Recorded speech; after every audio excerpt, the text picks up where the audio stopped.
Okay, readers, they say they are leaders. Yes. Well, I've got some librarians here with me. They are from the Nigeria Library Association. Well, it's the 2022 Library Week. And from my immediate left is Mrs. Adebayo Atremi Imade. She's a member of the Nigerian Library Association, Edo State Chapter. Good morning and welcome to the show. Thank you very much. Good morning. Okay, and from my extreme left is Mr. Fosa Igareva. All right, he is the Secretary, Nigerian Library Association, Edo State Chapter. Thank you so much. Okay, now it's your week. What are we looking out for? Okay, let me pick it up from there. I want to thank the Independent Television for this opportunity to speak to the public on the Nigerian Library Association's Library Week 2022 edition.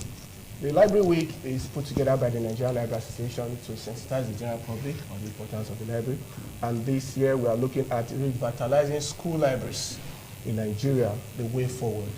We are looking at making sure that every school, primary and secondary school, have functional library. And that is why we are advocating this year in our Library Week celebration.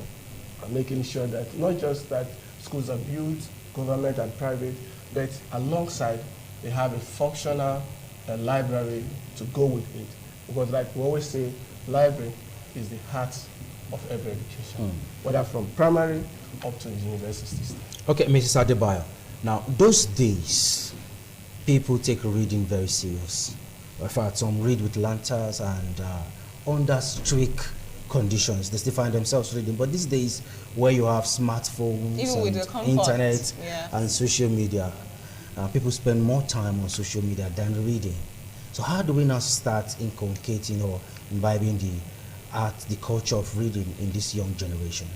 That's why this year's theme is starting basically from school libraries, because if you catch them young, it's better. You catch them. Yeah, you catch them young. So we want to try as much as possible to inculcate that reading habit on them right from the primary school. So I guess once they have that habit, they'll be able to continually use the library. And you know, even we have e-books. So even with their smartphones, they can also access these information resources. Won't they be distracted? Once they have that reading habit, you know, it's an habit. That's if you are true. used to it, there is no way any other thing can easily distract you. You know there is time to read and there is time to do other activities.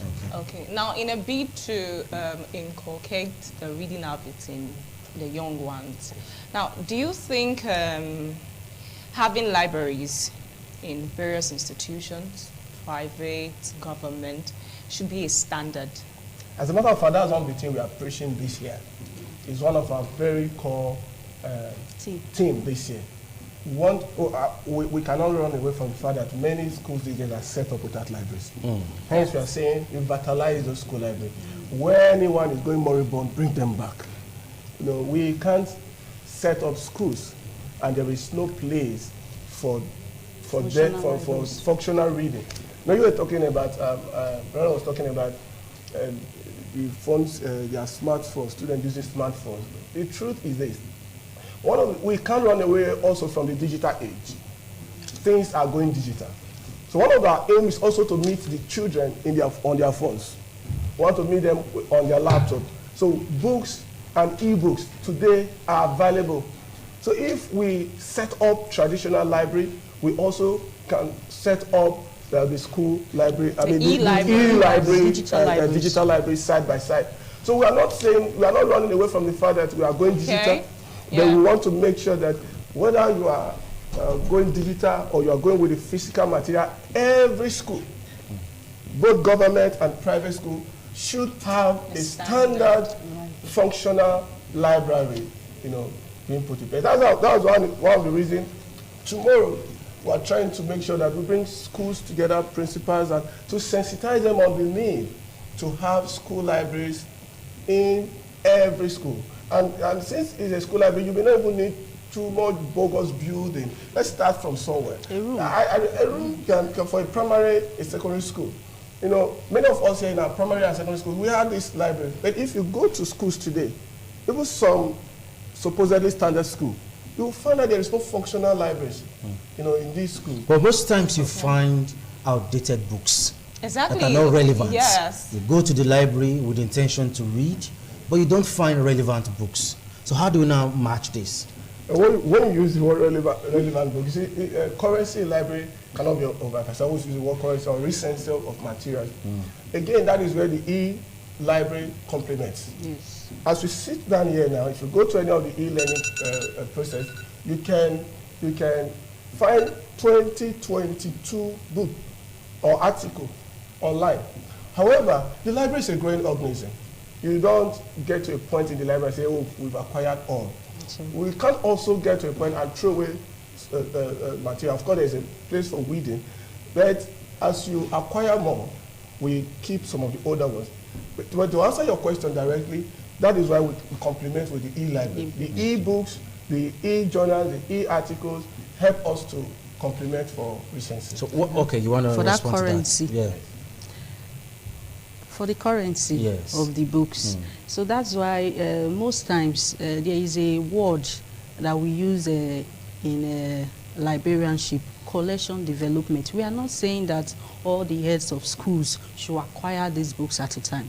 It's a gradual process. Yes. You can acquire 2 today, tomorrow, and at the end of the day, you have a lot of current information materials. So now let's now look at training of librarians. To an extent, some librarians, I beg to say this, they don't have this good synergy with those people coming to read in the library. There's this serious face-off. When you come to read, now look as if you offended them somewhere. They make the library unconducive. So what plans are you putting on the ground to train librarians? One of the things we also push every year is to make people understand that you can actually study to become a librarian. The librarian is not just, I remember growing up. Because some of them behave as if they have the key to heaven. when you tend to have the key to someone's information, you actually want to come like to that. read some. No. Librarians are friendly people. Children. Librarians are friendly people. Yes. Librarians are. As a matter of fact, we want to market information to you. We want you. The librarian love information. The librarian love to make people informed. One of our biggest fight is we fight ignorance. We want to make everyone get informed. So we want you to be informed at the same time we are fighting you. At all. And maybe you came across one that. Well, maybe on the lighter note though, the librarians, unlike the librarians that we experienced when we were, those days in school, are not the ones that. Probably, I hope that librarians this time are the ones that are welcoming. Yes. And would, I assure you, librarians are friendly. Librarians. In fact, that's what we are doing this week. We are talking to the whole world. We're talking to Nigerians. Get used to book. Get a school library for our children. Like Mrs. Imani said earlier, introduce them from the basic. There's a word I always say. Even children, when they start playing with their toy, you have introduced them to library. You've introduced them to resource material. Okay. From there, they graduate to books, to storybooks, and all that. When we catch them young, and even in this digital age, you are downloading whatever for them, add academic materials that they will also enjoy. From play, they now know that, we can even read books and read stuff on our smartphone. When you even have parents now that don't even like reading. So, or probably are too busy to push the children to read.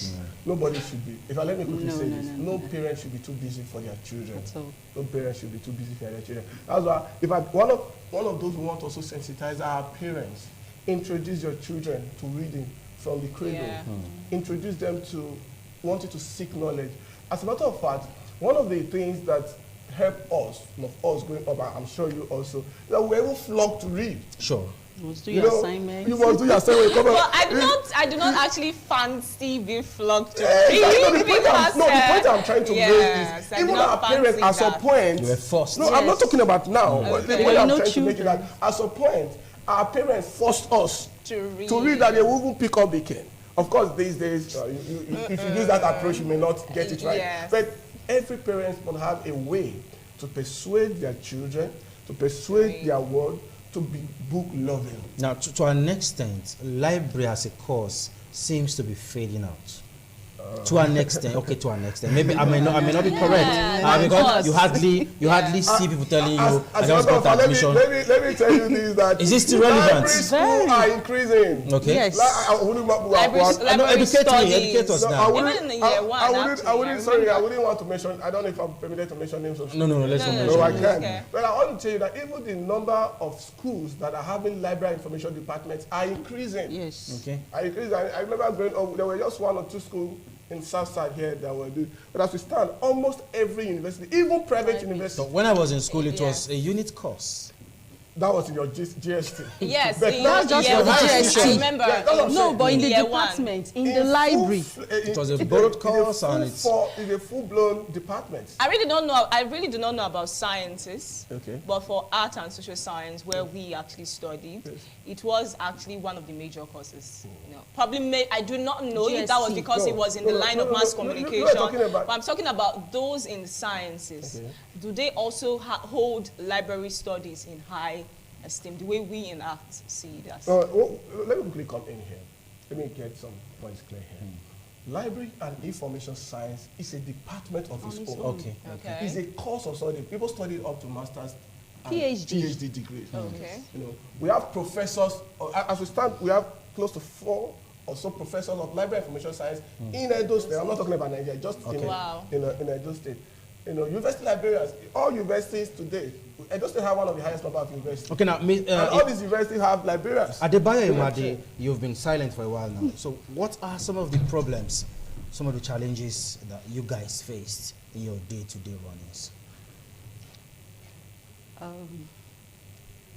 Most institutions, even institutions apart from secondary and primary schools that we are focusing on, they don't actually know the need. They don't actually know the need for a library. I thank God that now, before any accreditation, they must make sure that you have a functional library. Oh, wow. Yes, in That's any one of the institution. requisites Yes. now. If you don't have a functional library and good numbers of librarians, I bet you Just some for of high your institution? courses, yes. Okay. So we want to try as much as possible to ensure that in primary and secondary school, they also have that knowledge that libraries are, in fact, they are very vital to any educational sector, So, whether be it primary or secondary school. Let me just add. Okay, quickly, Afosi. Okay. We talked about the accreditation in government and in higher institution, library being a very key. But that's one of the things we also want the Ministry of Education to start doing. Okay. Okay. Go around school, insist that every school have a functional library. I'm talking about the school library system, that primary and secondary. Yeah. You know, it's not just enough to visit, to check playground, to also check to be sure that the primary and secondary school have functional library where the students or the pupils can go and study. Okay. Now, you are the secretary Yes, of the Edo State chapter. of the Nigerian. So before we let you go now, your week we are in the week now. All right. Yeah. Is it going to be a yearly thing, or do you have any other plans to sustain this movement? Funny enough, this is the first time we are coming on ITV, but it's a yearly celebration. Okay. It's a yearly celebration. Like I did say earlier, we are focusing on school library this year, and it's a week-long activity.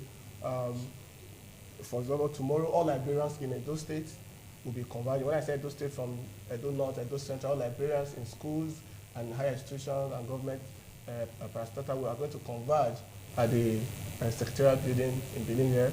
We're expecting a lot of dignitaries. Even the Honorable Commissioner of Education will be joining us in that celebration to sensitize the public, like we have been saying since, on the importance. We can no longer take library to the background. Our library system must be functional. Every school must have a functional library. Then from Wednesday to Friday, zones, like if you go to Edo North, Edo Central, different institutions will be organizing talk shows, will be organizing sensitization workshop, will be going on road rally to visit primary and secondary school in their locality. So it's a national program that Edo State is taking it before that to make sure that every senatorial district in the state feel this impact of the library. Okay, big ups to Edo State for that. I'm sure and I hope that there is a way you can assess your achievement so far. Yes. Probably. There is probably a benchmark or a measure you use to check out what you've been doing in the past. Yes. In previous years. Yes. In fact, let me just, I don't know, let me just make a mention of last year's edition. Last year was, we focused on taking libraries to the grassroots. Okay. And what we did was to go to the grassroots in our local. We didn't do it in Benin because we feel Benin is quite a little more, not a little, Benin is more enlightened. Okay. So we went to the rural area. We informed them. Many people didn't even know that there are even public libraries in their local environment, even though it's reducing now. But the few ones that are working, we made sure that the people around there know that this library can be visited. Now you just said it's reducing. How do we now revive them? Yes, it's one of the targets we are setting for our state government. Okay. To help revive the public library system. Okay. It's very key. We have been told that the state headquarters of the library is being built along what is being built at the Sapele Road, and we are happy for that. Yeah. We are hoping that one day the state library building will be up. But there's currently a temporary site at the Secretariat building. And in fact, that's where we are holding the program tomorrow for people around there. So before we let you go, what do you need to assess the library in the state? Like, do you need a form of are you talking about identity? The state library? How do those people, how can they assess library? As an individual?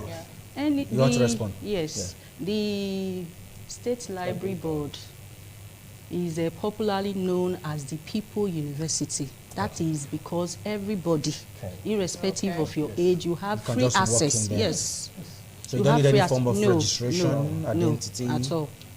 What about getting books? Because I know that you could actually have interest in one or two books and may want to probably see them more, probably take them home, borrow books and stuff like that. I know then in our institutions, so it used to be very, very good to students. Yes, yes. It used to be very useful to students who do their assignments and projects. Yes, for talking about university library, talking about polytechnic library. That's applicable. Yes. But because you have a form of identity, an identity. Yes, you're just around the space. Precisely, so you can easily be traced. So what about the people's library? Like you said, we call it People's University. Irrespective of your age, even there are even children's section, irrespective of your status in society, irrespective of who you are, just walk into any of the public library.